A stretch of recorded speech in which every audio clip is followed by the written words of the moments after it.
Hi, I'm Sarah. My family mocked me for taking in 6 street kids even after the doctor said I had just 2 months left. Mom sneered. Why waste your final days on trash that isn't even blood?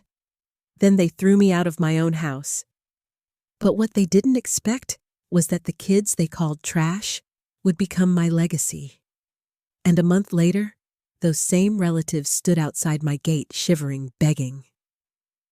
What would you have done if your own mother spat in your face, then came crawling back? Before we dive in, tell me what time is it where you are, and who do you think truly deserves to be called family? Drop your thoughts in the comments. I read everyone. The second hand on the clock stuttered every time it ticked.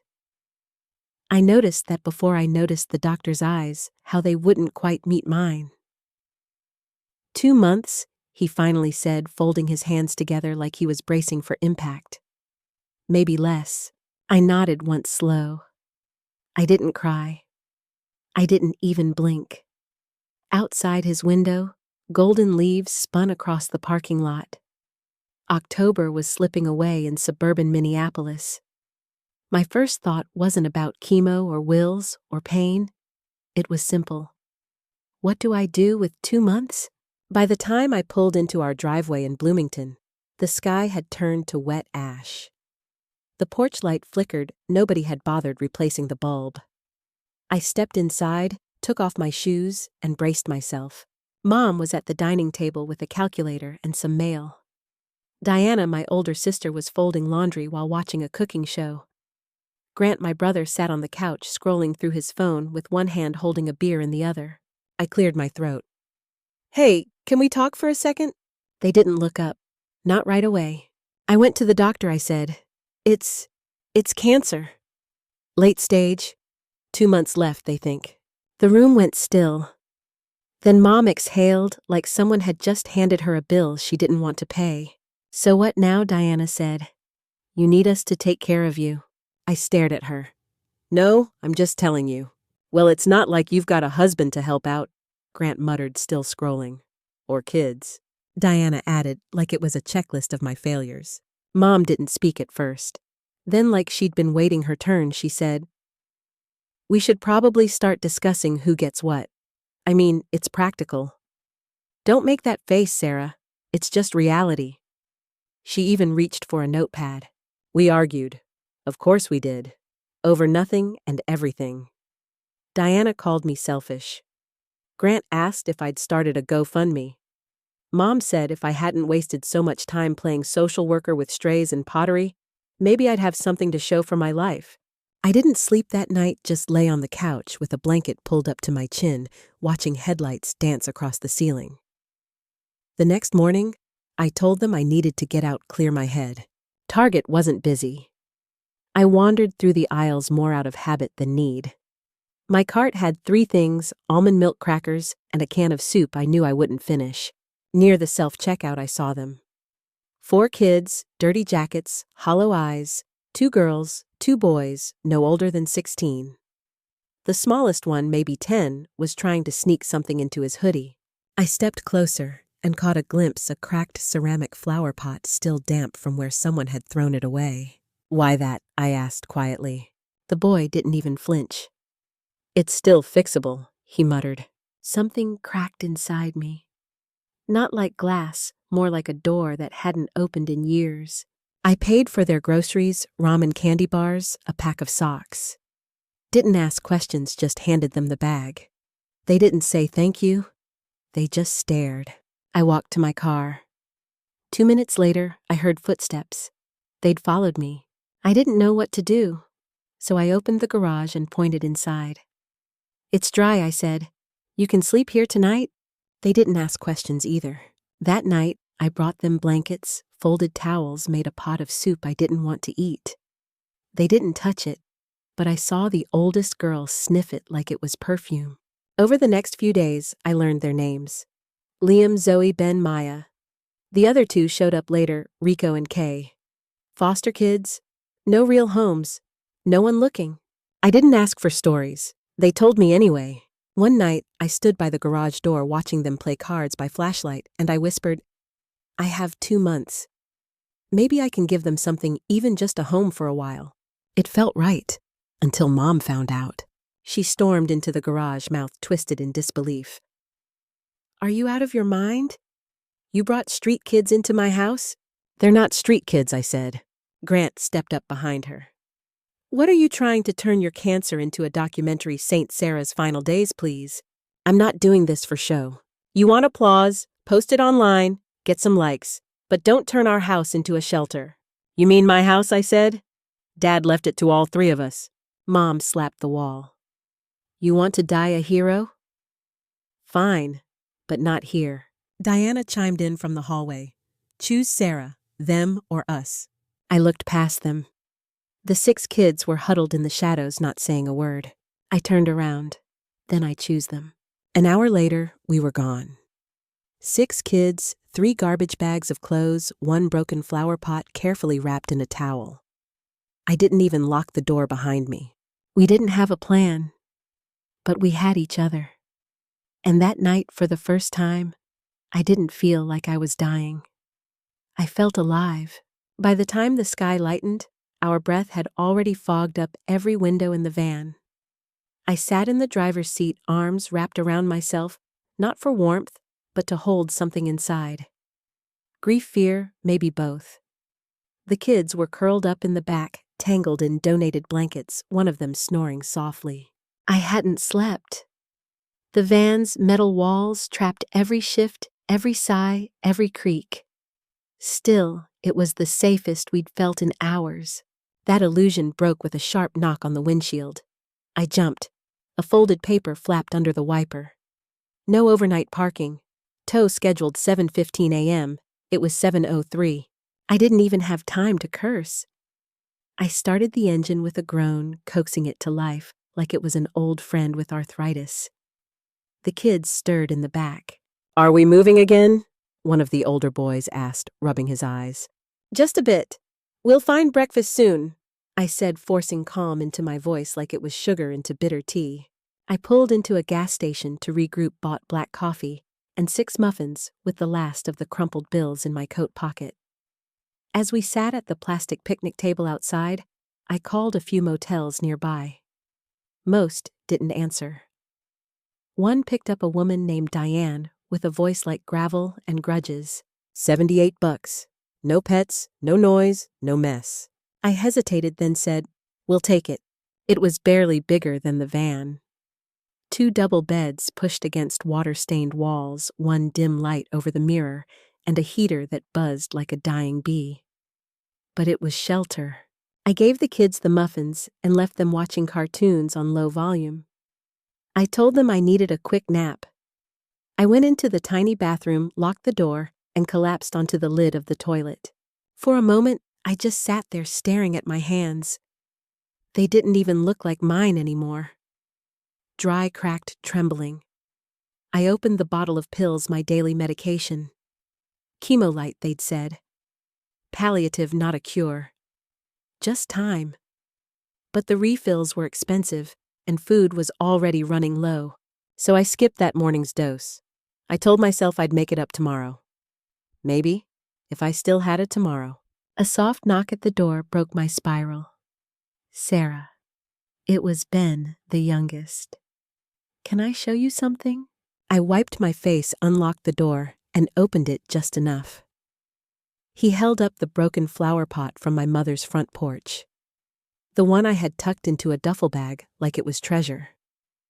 Now it was held together with strips of masking tape. Glue dripped down the sides like wax. I fixed it, he said proudly. Sort of. You don't have to throw it away. The pot wobbled in his hands. It was a mess, and it was beautiful. I crouched down, touched its jagged rim, and whispered, Thank you, buddy. That night, they all fell asleep faster. Maybe it was the full stomachs, maybe the solid roof, or maybe the feeling of being seen. I couldn't sleep. I lay on the edge of the mattress, listening to the heater sputter and hum, counting each tick of time slipping away. My chest ached, not from the illness, something deeper. Shame, maybe. Doubt. Was I helping them or dragging them down with me? The next morning, I went to the front desk to check out, ready to spend our last $78 on another night. I rehearsed my plea in case they asked for a deposit. But before I could open my mouth, the clerk looked up from her computer and said, "Oh, you're covered. Sorry. Someone paid for your next 7 nights. Came in this morning, left no name." I stood there stunned. "Who?" She shrugged. "Guy in a gray coat. Said you'd need time? That's it." I turned toward the parking lot. Just a few cars, no gray coats, no notes, just quiet. Back in the room, I told the kids we had a full week here. They whooped like they'd won the lottery. And maybe they had. A full week was forever when the night before, you had nothing. With the pressure off at least for a few days, I took them to the public library 2 blocks away. A faded banner on the fence read, "Warmth Words Welcome." Inside it smelled like old paper and pencil shavings. We signed up for library cards. We read side by side in beanbags. The girls gravitated toward fairy tales. The boys toward books with explosions and secret agents. I found a quiet corner and let myself smile. Ben came up to me with a coloring page he'd just finished. A lopsided house drawn in crayon. On the mailbox he'd written our names. All of us. Even mine. It undid something in me I hadn't realized was still tight. Later that afternoon, a tall woman in a corduroy coat approached me near the checkout desk. "I'm Miss Helen," she said, offering a warm smile. "You've got a good group, and I've seen you here a few times." "Just trying to keep them warm and busy," I said. She nodded, then reached into her tote bag and handed me a stack of brochures and 1 manila folder. "There's a local group that helps with emergency guardianship if you ever need support. And I left some coat vouchers in there too. It's getting cold fast." I didn't know what to say. I just held the folder and managed "thank you." That night, we returned to the motel, arms full of library books and gently used coats that smelled faintly of lavender detergent. Ben placed the broken pot on the dresser like it was a trophy. We had microwaved soup and Ritz crackers for dinner. No one complained. As I watched them eat, something shifted inside me. I thought I was running out of time. But maybe we were running towards something instead. The library had just closed. The kids walked ahead of me down the cracked sidewalk, jackets zipped high and cheeks pink from the cold Minnesota air. I carried the broken flower pot like it was made of glass, because in a way, it was. Inside, a green shoot poked through the soil. One of the boys had whispered earlier, "It's growing, 'cause it knows it's not trash anymore." That stuck with me. It curled somewhere deep in my chest, warming places I hadn't felt in a long time. Back at the shelter, Miss Helen had connected us with a woman named Mrs. Gray, met us at the gate with a smile and 2 paper bags of gently used clothes. She handed me a folder too. "There's a legal aid clinic tomorrow," she said. "They're good people, Sarah. You should go." So I did. The next morning, I left the kids with Lorna gray curls, tough eyes, softer heart, and made my way to the legal center on foot. My legs ached before I even reached the parking lot. But I told myself 1 step is 1 more than yesterday. Inside, the receptionist gave me a number. I sat between a man holding a toddler with tired eyes and a woman muttering into a crumpled eviction notice. We were all trying not to look too lost. After an hour, a paralegal called my name and handed me a manila envelope. "Mail came for you from CPS," she said gently. "It's sensitive." I nodded, lips dry. I took the envelope to a quiet hallway, sat on a bench beneath a flickering overhead light, and opened it. I didn't even get past the first paragraph before my vision blurred. A petition to remove me as guardian filed by my own mother and sister. The wording was clinical accusations of emotional instability, claims that I was mentally unfit to care for impressionable minors due to deteriorating terminal illness. They even cited my obsessive attachment behaviors and suggested I was endangering the children's development. It didn't stop there. Their signatures were neat, deliberate, but my name, it had been typed, then slashed through with a thick black pen. The children's names were circled in red ink like targets. I couldn't breathe. They wanted to take them from me. Again, outside, I sat on the curb behind the building and stared at the papers in my lap until the sky began to darken. I couldn't walk, couldn't cry, couldn't even scream. My body just folded in on itself. When I finally got back to the shelter, I didn't speak. I tucked the papers deep in my coat pocket and told the boys I was tired. One of the twins, I think it was Liam, sensed something. Later that night, he slid a handmade card under the door to the bunk room where I'd curled up. It had a shaky drawing of a woman in a superhero cape. The caption, written in green crayon, read, "You're our real mom now. Not the one who made us, but the one who saved us." My hands trembled as I folded the card, held it to my chest, and whispered into the darkness, "Then I will never stop saving you." That next morning, I asked Mrs. Gray to meet me early. I laid the CPS packet flat on her desk. "I need to learn how to fight back," I said. "Properly." She didn't flinch. "Then let's begin," she said. For the next few hours, we worked through forms, guardianship affidavits, emergency protective filings, and documentation checklists. She helped me outline everything. How I met the kids, the timeline of our contact, the events that led to our separation from the family. Everything had to be precise. Everything needed to be dated, signed, recorded. Start documenting everything Mrs. Gray told me. Every errand, every school form, every note you write to the boys. This is how we build proof. She paused, looked me in the eyes. "They're counting on your body giving up before the process does." I looked back at her. Then I'd better move faster than the clock. Each day after that, I built routines like armor. I took photos of us brushing teeth, doing homework, eating meals. I stapled receipts to a folder. I wrote down conversations the kids had. Sweet ones, hard ones, honest ones. At the shelter garden, the boys and I replanted the tiny tomato seedling from the cracked flower pot into a larger container. The roots held. They were growing. So was I. At the next legal clinic, I handed in my first batch of completed paperwork. The attorney, a no-nonsense woman named Joyce, skimmed it, nodded slowly and said, "Not bad. Keep going." Then she added almost casually, "Your mother and sister are hoping this drains you that you'll give up. But family courts don't care about drama.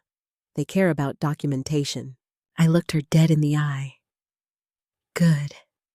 Because I've got nothing but truth. And time may not be on my side, but the law is. That night, I walked the boys back to the shelter after a community dinner. One of them asked, "Do you think we'll ever have a place with a backyard?" I said I don't know yet, but I know we'll have a place where no one can throw us out again. And I meant it. Because if my own mother could put her name on a piece of paper that tried to erase me, then it was time I made sure that same paper carried a different ending. By the time I reached the courthouse steps, my hands had already begun to sweat through the fabric of my borrowed blazer.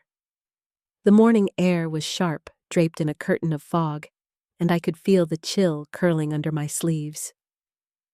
I stood for a second at the bottom of the stairs, tightening my grip on the binder I'd spent the last 2 weeks assembling. Everything was in there. Photos of the kids at the shelter's craft table, printouts of their attendance records, copies of dental checkups, immunizations, even a letter from the shelter manager. Jonah, the intern from the Legal Aid Center, jogged to catch up with me, his messenger bag bouncing against his hip. "You ready?" he asked, glancing down at my binder with an encouraging nod. I swallowed, then nodded. I'm not sure anyone's ever really ready for something like this, but I'm here. Mrs. Gray met us at the entrance, already holding a clipboard and 2 extra folders.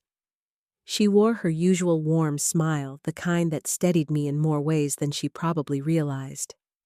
The kids couldn't come in, not for this part. But earlier that morning, they had each drawn something for me, stick figures of us at the garden.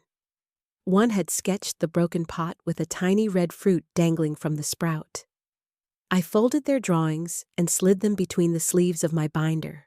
As I walked through the metal detector, I held my breath. This wasn't just court. It was a battlefield where everything I'd rebuilt could be shattered in minutes. The hallway outside the family courtroom buzzed with low murmurs and the squeak of legal shoes.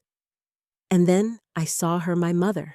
She stood near the CPS representative, laughing softly, one hand on the agent's shoulder, like they were old friends from church.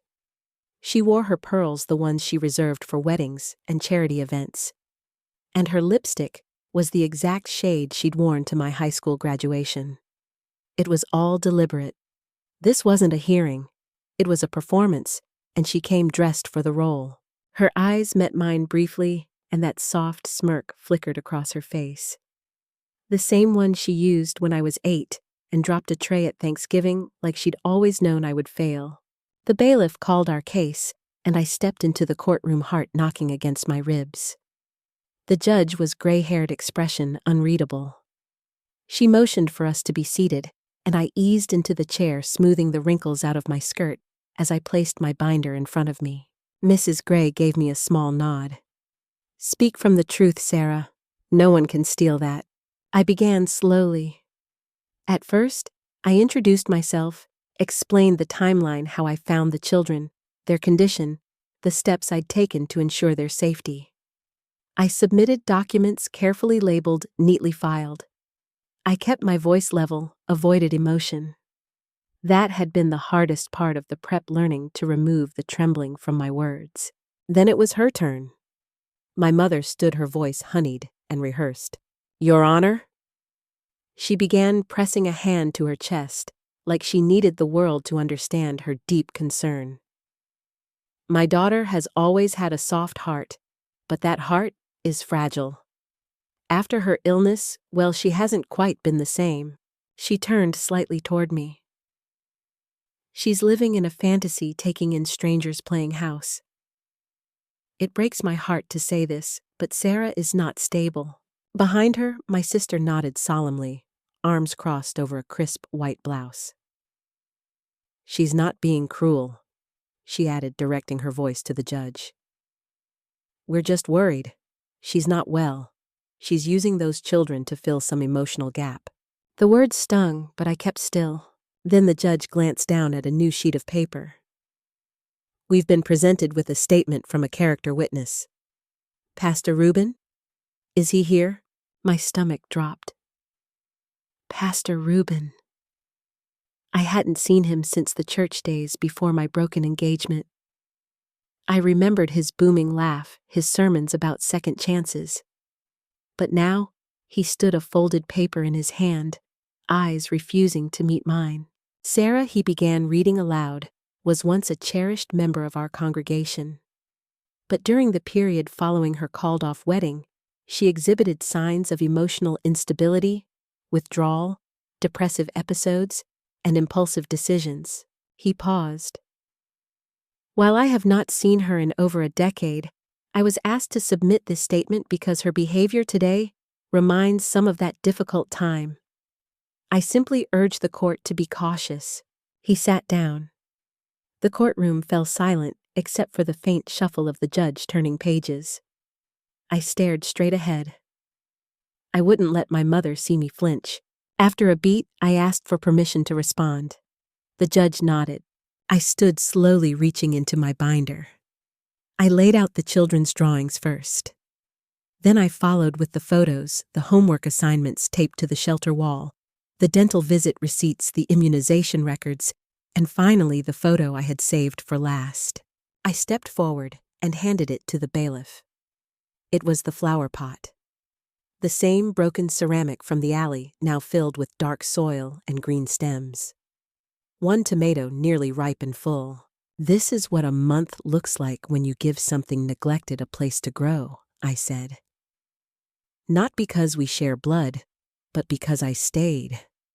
I'm not a substitute or a fantasy. I'm a present working reality." The judge looked at the image for a long moment before nodding and accepting it into the record. There was no decision that day. The judge declared a continuance. More time to review, more time to deliberate. The gavel struck lightly, and I gathered my things, hands trembling, but head upright. Outside the courthouse, Jonah offered me a bottle of water. Mrs. Gray gave my shoulder a squeeze. I didn't say much, but as we waited for the rideshare, I looked up at the pale sky and thought, they tried to use my past to bury me. But I've learned something about roots. They grow deeper when they're tested. They thought they could shame me with my own past. But what they don't understand is some things grow stronger when they're broken. It had been 6 days since the courthouse, and the chill in the air had turned sharper. Fall in Minnesota had a way of creeping into your bones before you realized you were cold. At the shelter, the kids were out front hunched over sidewalk chalk like it was sacred. Kay was drawing our tomato plant in full bloom, every leaf exact. Maya colored beside him, humming. Inside, I was organizing paperwork, my binder getting heavier with every appointment, every form, every ounce of proof that love could be documented. Then the knock came. I looked up from the front room of the shelter and saw her Diana, my sister, standing just outside the glass door, holding a plastic container of cookies and a paper bag from Target. Her smile stretched unnaturally wide. "Hi, Sarah," she chirped through the door, tapping lightly. "I was just in the neighborhood." That was a lie. We were in a part of town Diana hadn't set foot in since high school. I buzzed her in. I shouldn't have, but Mrs. Gray always said it was better to let them come to you where there were witnesses, rules, cameras. And frankly, I was tired of running. If they wanted to poke around, they could do it in the daylight. "I brought chocolate chips," she said, breezing in like we were back at Grandma's house in the 90s. "And Legos." Kay still into dinosaurs. I nodded, not moving from my seat. "He is." She placed the items on the table, sat across from me without asking, and glanced around the room. It's cozier than I imagined. The silence stretched. I offered her a cup of tea more out of reflex than warmth.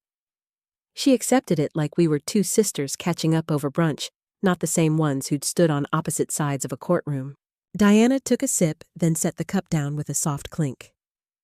"So 6 kids. That's a lot. You really think this is sustainable?" I watched her eyes scan the walls, the crafts, the humble signs of life. "It's working. Do they all sleep in the same room?" I gave her a long look. "They sleep, they laugh, they eat 3 meals a day. They're safe." She leaned back, crossing her legs. "And what happens if you're gone tomorrow? What's the plan?" I wanted to answer with fire, but instead I said I have legal aid emergency contacts, a plan in writing. Something I wish we'd had when we were kids. Her smile twitched. "Oh, come on, Sarah. You're acting like we all grew up feral." I didn't respond. She kept talking, kept circling around the same questions. More about structure than sentiment, more about routines, policies, liability. Her tone had that saccharine edge that only came out when she was trying too hard. Then Kay tugged my sleeve. He leaned close and whispered, "Why is Aunt Diana talking into her coat?" My stomach went cold. I stood slowly. "Excuse me," I said, pushing away from the table. "I need to check something." I stepped into the hallway, pulled out my phone, and opened the motion-triggered audio app I'd set up for safety. I'd forgotten it was even running. A signal lit up a live Bluetooth connection from the brand of wearable mic I'd seen dozens of times during advocacy interviews, the kind that pairs with phones and uploads audio in real time. My sister wasn't here to reconnect. She was collecting. I didn't go back in. I walked straight to the front desk. Mrs. Gray didn't need a full explanation. One look at my face, and she nodded, pulled up the video logs from the lobby, and began marking timestamps. "She won't be allowed back," she said firmly. "We'll report the incident to legal. Let me know if you want to file with the police." "I might," I said, "but not today." That night, I tucked the kids in quietly. Kay handed me a drawing, a picture of our tomato plant now blooming. On the pot, he'd scribbled in red crayon, "Family begins where you water." I taped it to the wall above my mattress. 2 days passed. Then the next complaint came. A CPS report filed anonymously. Except the phrasing wasn't anonymous to me.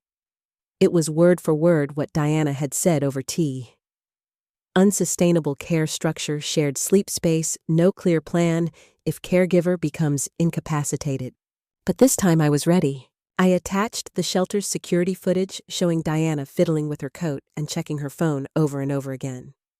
I submitted the Bluetooth scan and the audio log metadata showing a microphone activation.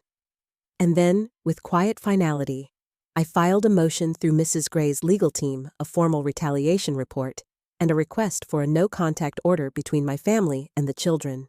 The legal wheels creaked, but they turned. I didn't celebrate. I didn't even exhale. But that night, when I sat down on the mattress, I looked up at that drawing at the pot blooming under Kay's careful hand and let myself believe that maybe, just maybe, this would hold. They thought I was weak because I whispered. But sometimes a whisper carries farther than a scream if you know where to place it. I had just finished cleaning the kitchen counter when Kay ran in shouting something about the tomato plant. "It's red. It's actually red, Miss Sarah." I followed the kids to the window. Sure enough, there it was, plump, ripe, and bright as hope. The first tomato from the little pot we'd patched together. The one with the wooden tag, "Family begins where you water." Milo plucked it gently and set it on the kitchen table like it was a treasure. "It's for you," he said, beaming. "Because you take care of us."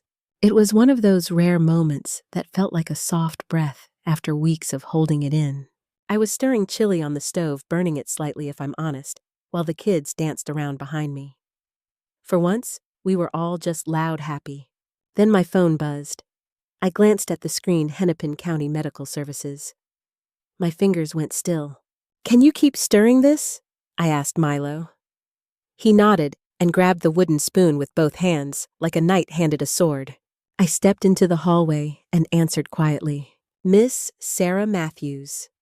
This is Rachel Clark with the county hospital. We're calling in follow-up to your recent health screening for the children under your care. Nothing urgent, no illnesses or infections, but something came up in the lab results we need to inform you of." She hesitated.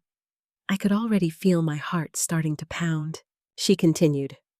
"One of the children, Milo, his blood work showed a partial match to an existing profile in the system.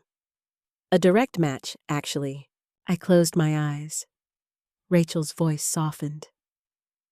"Your mother, Mrs. Janet Matthews? Milo appears to be her biological grandchild." I stood there, not even breathing. The hallway stretched longer than it was. I leaned one hand against the wall to steady myself. "He's my mother's," I asked. "You're sure?" "The DNA is conclusive. We've already filed the notice with CPS. You may want to speak with your caseworker to understand what this could mean for placement status and family rights going forward." She ended the call with a standard line about resources and assistance, but I wasn't hearing any of it. I was back in a living room 12 years ago, listening through half-closed doors to whispers I wasn't supposed to hear. A cousin gone somewhere upstate. A pregnancy no one discussed. A baby no one claimed. The family swept it all under the rug like they always did. Milo. That sweet, quiet little boy who used to flinch at loud voices and ask for extra nightlights. He had Janet's eyes. How did I not see it? I pressed my forehead against the wall and breathed out slow, so slow, because I knew exactly what this meant. Blood meant leverage. I wasn't even back in the kitchen yet when my phone buzzed again. This time, a text from Diana. "Didn't think you'd raise one of Mom's bastards, huh? Guess you did serve the family after all." My hands didn't shake. Not anymore. I walked back in.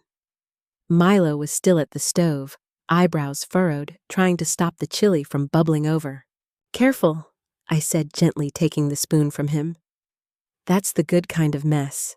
Later that night, after bedtime stories and teeth brushed, I opened the shelter's tiny desk drawer and pulled out the folder where I kept every scrap of our journey.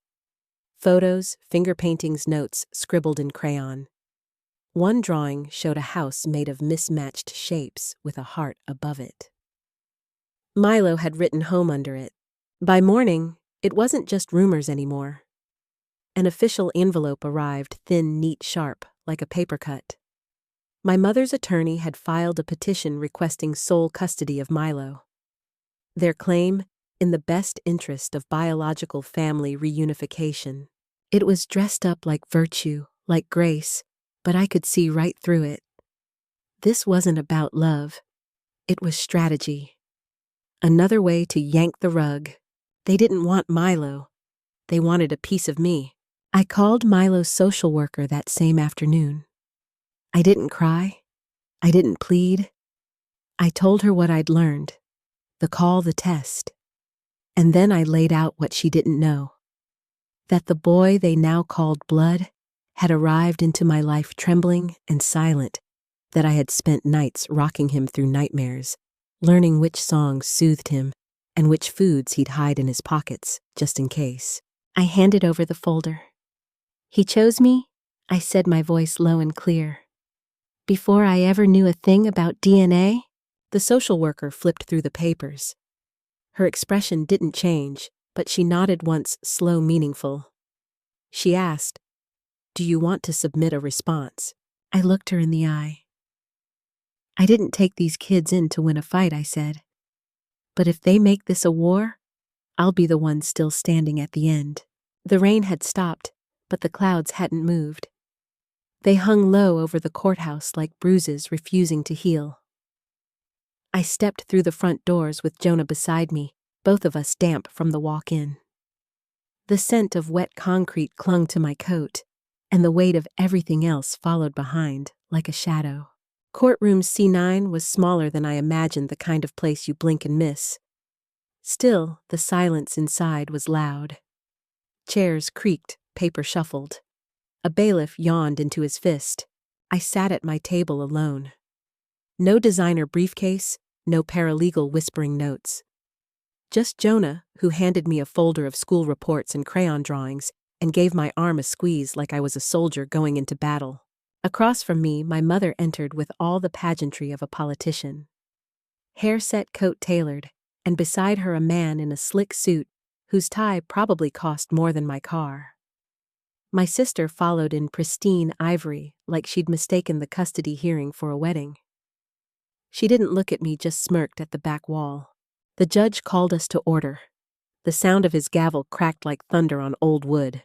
Their lawyer started first. Smooth voice, calculated tone. He used words like family unity and genetic priority.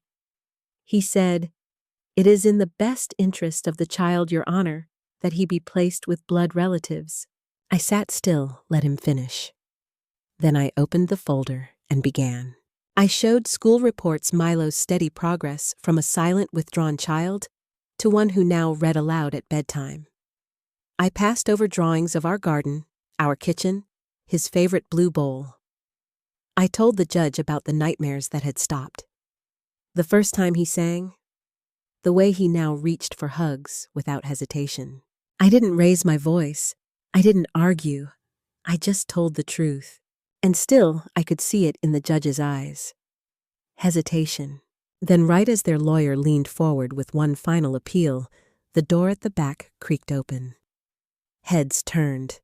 A woman walked in. Slight frame, graying curls, worn denim jacket over a navy dress. I hadn't seen her in 15 years. Aunt Sheila, my mother's sister. The one they never spoke of. The one who chose the wrong side after that summer. Everything fell apart. She didn't wait for permission.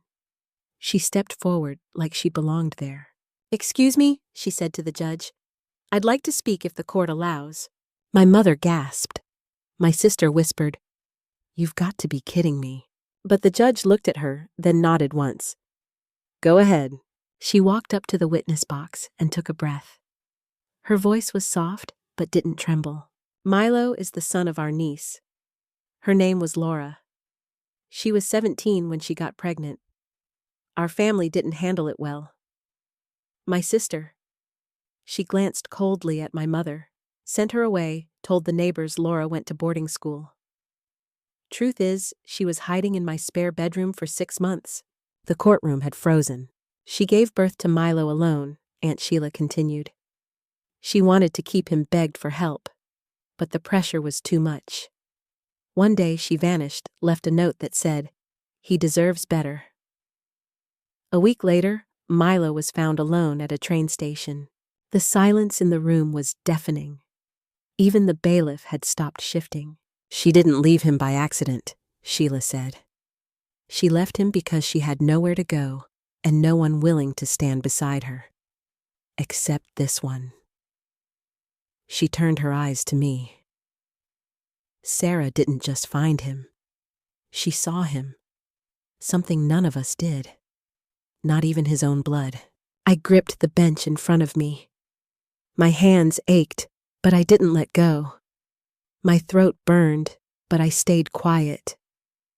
I had prepared for every kind of attack. I wasn't ready for someone finally standing up for me.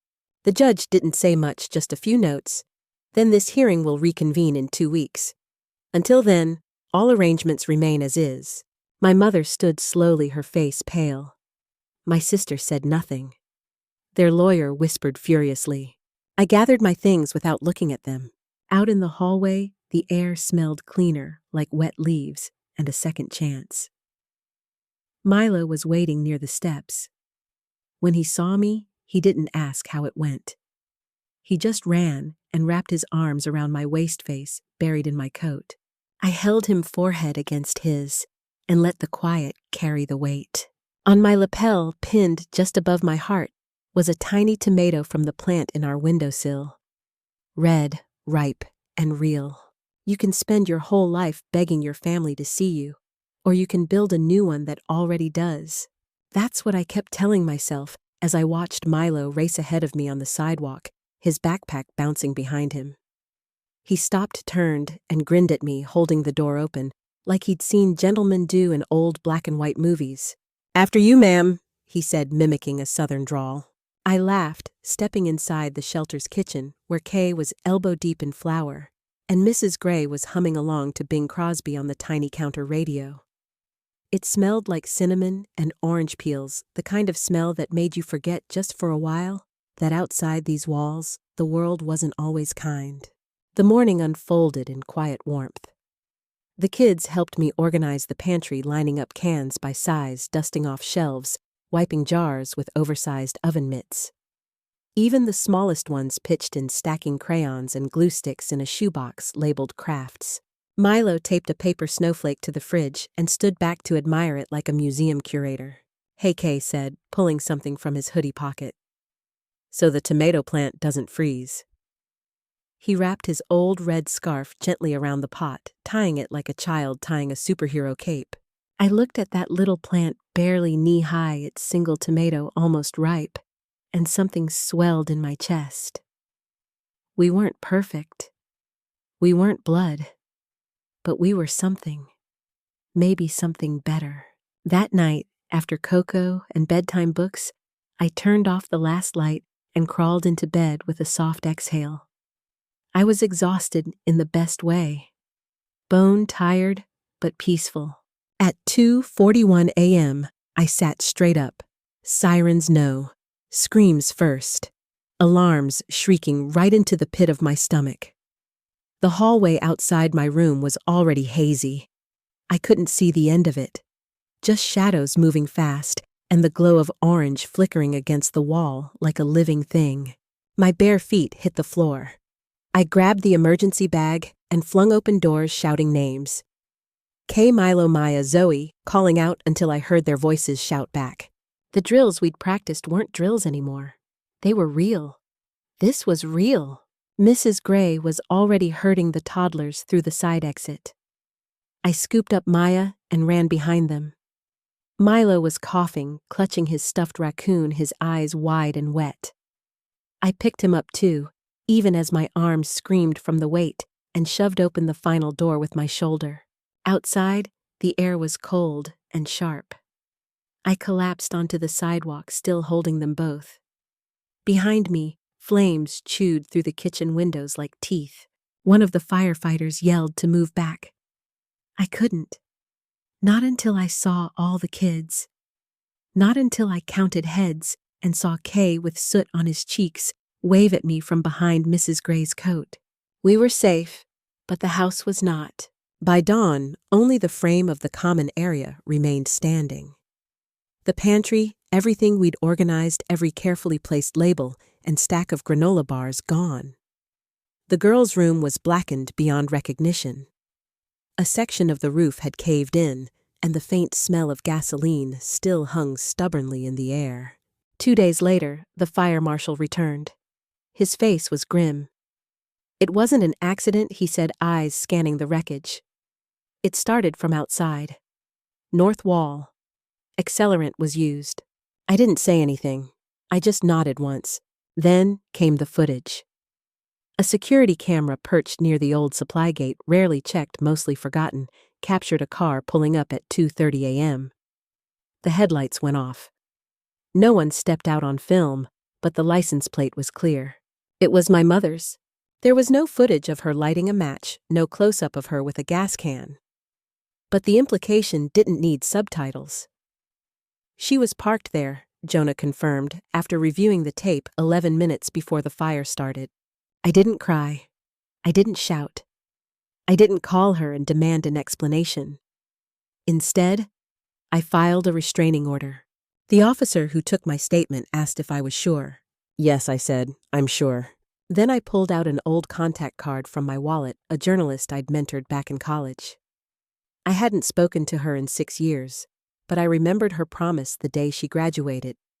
If you ever need the truth told raw and without edits, call me. I called her. We met at a diner off Highway 7. She listened. Didn't blink when I told her everything. Not just the fire, but the years leading to it. The threats, the inheritance games, the abandonment, the erasure, the photo albums in the trash. The way my mother said, "He's not yours." I don't want revenge, I told her. I want the truth told right. Not twisted, not theatrical. Just clean. She nodded. Let me handle it. That night, I walked back into the half-burned shelter with a toolbox in one hand and 2 loaves of banana bread in the other. I wasn't sure which one we'd need more. In the garden behind the building, something caught my eye. A little green stem poking through the soil right next to the first tomato plant. A second one, smaller, new. I bent down and saw a plastic tag staked into the dirt. It read, "Planted by Kay, Zoe, and Milo." No ceremony, no announcement, just quiet intention. If they wanted to burn down what I built, fine. But next time, they'll find the walls made of stone, not wood. I watched from the window as the last of the frost melted off the porch railing. A week had passed since the fire report came in, but the scent of smoke still clung to the corners of the shelter, like a ghost that refused to leave. We'd scrubbed walls, replaced bedding, and even hung up little strings of paper stars the kids had made. Still, some parts of devastation linger where bleach can't reach. Behind me, the boys were helping Mrs. Gray carry in a new rice cooker someone donated anonymously. Milo stayed close to my side, quieter than usual. I didn't press. Healing looks different for every child. Then Mrs. Gray called out from the front window. "Sarah, you need to see this." I stepped beside her, squinting through the morning light. At the outer gate, a silver SUV idled in the snow-lined driveway. The doors were open. Standing just outside, my mother Diana and Grant. No news crews, no performative coats. Just shivering, pale figures under a gray January sky. Milo wandered up with a half-eaten apple. His little voice was matter-of-fact. "Is that them?" I nodded, hand instinctively on his shoulder. He leaned against me, but didn't ask anything else. Grant, who hadn't spoken to me since the hearing, looked thinner, his usual cocky stance hollowed out. Diana's makeup was smudged like she hadn't slept, and my mother, she looked old. Not just aged, small, weathered, like she'd finally run out of masks. Mrs. Gray glanced at me. You don't owe them anything. I didn't answer right away. Instead, I zipped my coat, slipped on my boots, and walked toward the gate. My shadow stretched across the gravel as I stepped outside.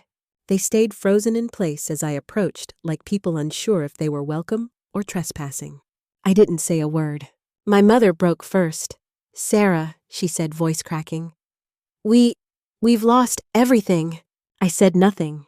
She tried again, softer. "The accounts are frozen. Grant's firm. It's under investigation. They're dragging my name into it. And Diana's husband filed for separation." Diana flinched, but didn't argue. "Everything's gone," my mother whispered. "The house, the cars, even the retirement fund." Her hands trembled, though, whether from cold or guilt, I couldn't say. "I see," I replied calmly. She looked up, eyes wet. "We were wrong. I was wrong. Please, help us." I didn't scream.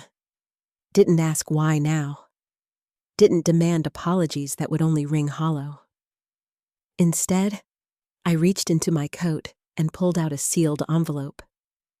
Plain white, my handwriting on the front, to the woman who raised me. I handed it to her. She took it with shaking fingers. Behind her, Grant looked away, jaw clenched. Diana wiped her nose with her sleeve, too proud to cry in front of me. Inside that envelope was everything I'd never said aloud. A letter I wrote the night after the fire. A photo of Milo holding his first report card. Big smile teeth, missing crayon scribbles all over the fridge behind him. And one sentence. Simple. Final. "Family is not a birthright. It's a choice. And you chose against us." My mother's lips parted like she wanted to speak, but I turned and walked back toward the shelter before she could. I didn't look back. That night, I sat in the kitchen with Milo, helping him sound out words from a beginner's reader book. The shelter smelled like cinnamon and wood glue. Someone had started crafting again. Mrs. Gray had a paintbrush tucked behind her ear. Kay was baking cornbread with Ben. Life kept moving, with or without them. A week later, we stood in the county courthouse, the final guardianship hearing for all 6 kids. My heart hammered while we waited for the judge's decision. When the gavel finally fell, it felt like exhaling after years of holding my breath. Permanent guardianship granted to Sarah Elizabeth Matthews. The room didn't erupt in cheers, but Milo grabbed my hand tightly and I squeezed it back twice. "Our little code for I got you." Later that evening, as the sun dipped low behind the shelter's west-facing windows, a delivery arrived. Stainless steel cabinets funded by donors who'd read the article that quietly made its rounds online. The story hadn't used our names, but the facts were clear. A fire, a restraining order, a mother who chose silence over safety, and a woman who chose protection over pride. 2 days after that, the boys called me outside to the garden. They were all standing around a small patch of earth. In the center was a wooden plaque, uneven but sturdy. It read, "We chose you too." I didn't cry. Not in front of them. But I knelt down beside the sign and pinned something next to it. A dried tomato from our first plant. Fragile, faded, but still whole. As the wind picked up and laughter echoed from the kitchen, I realized something. Maybe I didn't get the family I was born into, but I got the one that grows. Like roots. Like tomatoes. Like truth. Stronger with every season. Have you ever had to walk away from the people who were supposed to love you most? Tell me in the comments. I read everyone.